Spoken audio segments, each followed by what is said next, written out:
कि आप किसानों को रोकने के लिए, आज उनके आंदोलन को रोकने के लिए, उनके प्रोटेस्ट को रोकने के लिए आप इस समय आपने खाई खोद दी है। खाई ये उनके लिए नहीं खोद रहे हैं, ये हम कहना चाहेंगे खाई अपने लिए खोद रहे हैं। जवानों को बंदूक लेकर खड़ा कर दिया है, पानी की बौछारें डाल रहे हैं, आंसू गैस के गोले छोड़ रहे हैं, उनका पानी बंद कर दिया, उनका खाना बंद कर दिया, यहाँ तक कि आपने शौचालय भी बंद कर दिए और ये भी नहीं सोचा कि उसमें महिलाएं भी हैं और ये ह्यूमन राइट्स का कितना बड़ा वायलेशन है, इसको आपको देखना चाहिए था। सड़क में कांटे की कील गाड़ दिए। इतनी तैयारी तो पाकिस्तान के बॉर्डर में भी शायद सरकार ने नहीं की होगी जितनी की दिल्ली के बॉर्डर पे कर दी है। जो हमारे अन्नदाता हैं उन्हें आज देश के दुश्मनों का दर्जा दिया जा रहा है।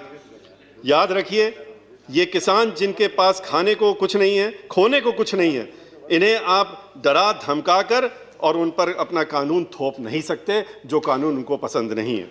हमारी समझ में नहीं आ रहा है कि जब आप 1.5 साल के लिए इस कानून को रोकने के लिए तैयार हो गए हैं तो फिर ऐसी कौन सी मजबूरी है कि आप इसको वापस लेने में हिचकिचा रहे हैं। आप 1.5 साल के लिए रोक रहे हैं, आप 3 साल के लिए अनाउंस कर दीजिए कि रोक रहे हैं, तो शायद किसान कहेंगे कि अगले चुनाव के बाद हम देखेंगे कि क्या होने वाला है। हमारी आपसे प्रार्थना है कि अपना ईगो छोड़कर बड़े बनकर और आप इन किसानों को इनकी मांगों को मानते हुए इन तीनों कानूनों को वापस करें। बहुत अफसोस की बात है कि सत्ता पक्ष के एक व्यक्ति ने कल कह दिया कि हम ये कोई भी व्यक्ति किसानों के बारे में कह रहे थे किसी दूसरे के ऊपर बोझ नहीं बनना चाहिए। ये बोझ नहीं है, ये हम लोगों को खाना देते हैं, अन्न देते हैं, इनको बोझ कहना बहुत ही निंदनीय बात है। ये कैसी जिद है आपकी, कैसा ईगो है आपका जिसको कि आप खत्म करना नहीं चाहते हैं और 3 कानूनों को वापस लेना नहीं चाहते हैं।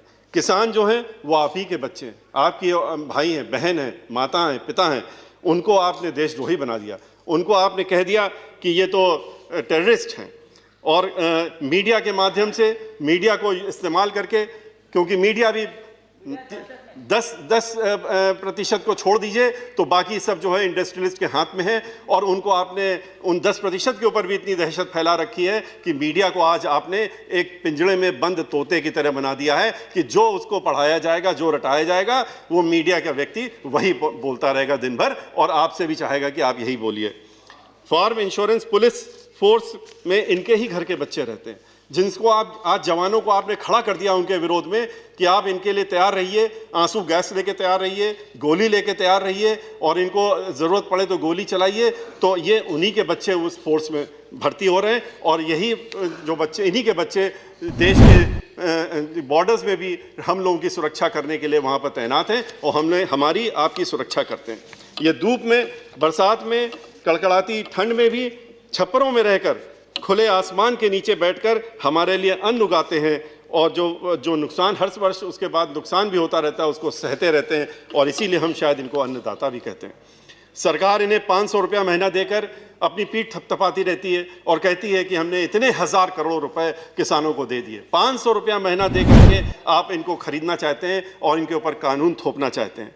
इन 3 कानूनों से किसान को भय लगता है और सही भय लगता है। उनको भय लगता है कि आप इनकी ज़मीनें हमेशा के लिए इनसे छीन लेंगे।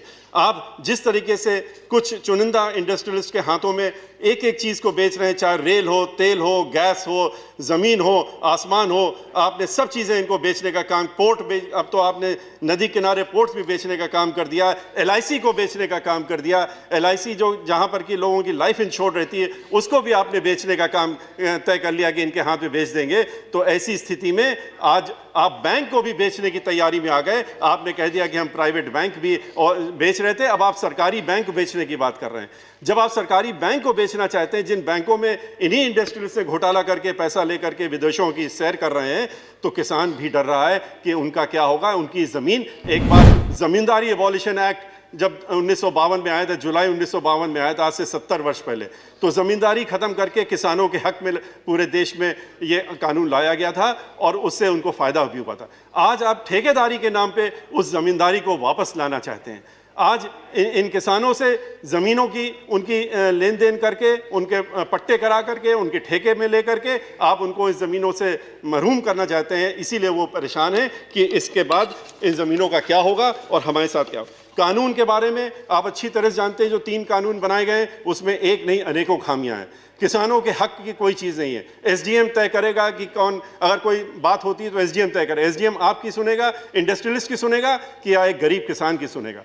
उसमें अपील और रिवीजन और रिव्यू की पावर है। वो उसमें लिमिटेशन आपने किसान के लिए छोड़ दी 21 दिन, कुछ दिनों की, महीने भर की, और बाकी जो इंडस्ट्रियलिस्ट होगा, जो ठेकेदार होगा, उसके लिए आपने कोई रिव्यू की लिमिटेशन नहीं रखी। इस तरह का कानून आप लेकर के आए। एमएसपी के लिए किसान लड़ रहा है, कह रहा है कि आप एमएसपी जोड़ दीजिए। आप एमएसपी कानून में क्यों नहीं डालते हैं? एमएसपी इसलिए नहीं डाल रहे हैं क्योंकि आपकी नीयत साफ नहीं है। अगर नीयत साफ होती तो एमएसपी डालने का कानून में क्या परेशानी है? आप बार बार बाहर कह रहे हैं, हर जगह कह रहे हैं कि हम तो एमएसपी देंगे, आप क्यों परेशान हो रहे हैं? तो एमएसपी अगर आप देना चाहते हैं तो आप इस कानून में एमएसपी की बात क्यों नहीं रखते हैं? ये तो एक ऐसी ही जिद हुई कि हम जो चीज़ नहीं, आप ये कहते हैं कानून हमारा, इसलिए हम इसको लेके आ रहे हैं क्योंकि किसानों का भला हो जाएगा, किसानों का उद्धार हो जाएगा। जिसके आप उद्धार की बात कर रहे हैं, जिसके भले के लिए कह रहे हैं, वो स्वयं कह रहा है कि हमें ये पसंद नहीं है, हमारे हक में नहीं है, इसको आप हमारे ऊपर लागू मत करिए, इसको हमें मत थोपिए। तो आप कहते हैं नहीं, इसको तो हम आपको थोपेंगे।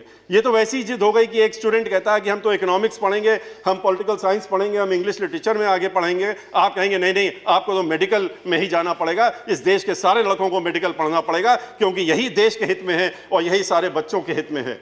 तो इस तरह की भावना रख करके थोपना ये अच्छी बात नहीं है। और इसीलिए हम लोगों की ये मांग है और हमारी पार्टी की भी मांग है, हमारी पार्टी की तरफ से हमारी पार्टी की मुखिया बहन मायावती जी ने भी मांग की है कि इन तीनों कानूनों को वापस लिया जाए, स्वामीनाथन रिपोर्ट लागू करी जाए, हर फसल में एमएसपी दिए जाने के लिए लीगल प्रोविजन लाए जाए, किसानों की प्रताड़ना बंद करें। 26 जनवरी को जो हुआ उसके लिए हम लोग उसकी बहुत भर्त्सना करते हैं। हमारे लिए भी झंडा जो है, इस देश का तिरंगा जो है, वो जान और शान और हर चीज़ के लिए सबसे ऊपर है। और हम लोग भी उसके अगर कोई भी उस पर दाग लगता है तो हम लोग उसको सह नहीं सकते। ऐसे लोग जिन्होंने इसमें लगाने की कोशिश की है और लाल किले में चढ़ करके उन्होंने तिरंगे झंडे को नुकसान पहुंचाने की कोशिश की है, उनके खिलाफ सख्त कार्रवाई होनी चाहिए। और उनको मैं आखिरी में 2 मिनट आपसे इसलिए मांग रहा हूँ कि प्रेसिडेंशियल, अभी आपने चूंकि कह दिया था कि किसान का अलग होगा और वो अलग नहीं होगा, तो एक साथ होगा, तो इसलिए दोनों पे बात करना ज़रूरी है। तो इसलिए मैं बहुत ही शॉर्ट में अपने प्रेसिडेंशियल जो एड्रेस है उसके बारे में और बातें जो है उनके बारे में कुछ बातें कहूँगा। जहाँ तक आज देश में अनएम्प्लॉयमेंट इस कदर बढ़ गया है कि मैक्सिमम स्तर पर अनएम्प्लॉयमेंट बढ़ा हुआ है।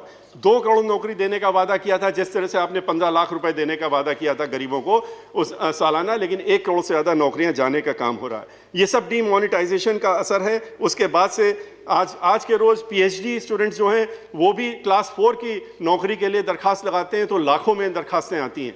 इस स्थिति में आज हम लोग पहुँच गए हैं। एजुकेशन की पॉलिसी आपने ऐसी बनाई है जिसमें कि आप ये नहीं देख रहे हैं कि एक पीएचडी को कहते हैं कि आप नर्सरी पास बच्चे को पढ़ाने का काम करिए, वो भी उसके पहले एलिजिबिलिटी टेस्ट पास करिए। इसकी वजह से जो अनेकों एमबीए हैं, जो और पढ़े लिखे पोस्ट ग्रेजुएट स्टूडेंट्स हैं, उनको नौकरियां नहीं मिल रही, जो पहले पढ़ाने का काम करते थे, जिन्होंने हम लोगों को भी पढ़ाने का काम किया। वो कोई पीएचडी होल्डर्स या खाली वही नहीं थे जिन्होंने पढ़ाने का स्कूलों में काम किया, वो ग्रेजुएट्स भी थे, पोस्ट ग्रेजुएट से पढ़ाते थे। आज आपने LIC को बेचने का जो डिसीजन लिया है वो बहुत ही घातक है। 49% पहले आप स्टेक बेच रहे थे, अब आपने 75% बेचने का। एक व्यक्ति होता है उसको लगता है कि हमारी लाइफ इंश्योर्ड है या हमारे बाद हमारे बच्चों को इंश्योरेंस मिलेगा। आज आप उसको भी प्राइवेट हाथों में बेच रहे हैं। जिस तरह से आप हर चीज़ को बेचने का काम कर रहे हैं ये उचित नहीं है। Thank you Satish ji.